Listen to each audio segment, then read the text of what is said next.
I can't speak directly if there was an ICE detainer out against this individual right at this time, but he had been arrested 4 different times, had several charges against him. If you remember, I spoke about his charges in Massachusetts as well for kidnapping. He had charges against him for larceny.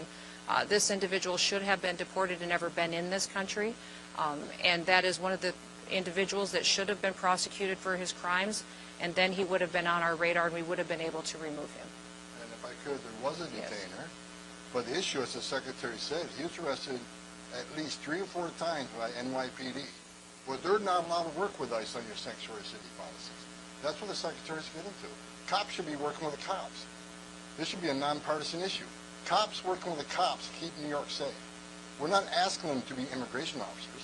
We're asking them to help us remove public safety threat aliens from this country, but NYPD is not allowed to do that. That's exactly what happened in this case.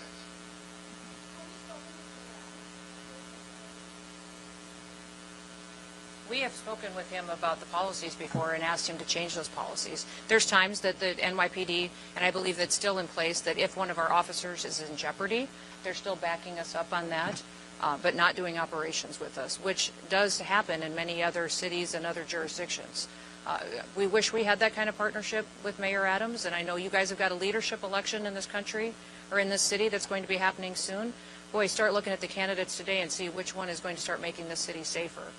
Because you've got a mayor today that could have done better, and maybe he'd have more support today if he'd have put his people first.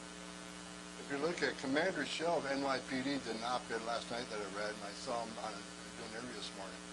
He's got 4 decades NYPD. Even he spoke up and said this should never happen. NYPD should be working with us on criminal aliens.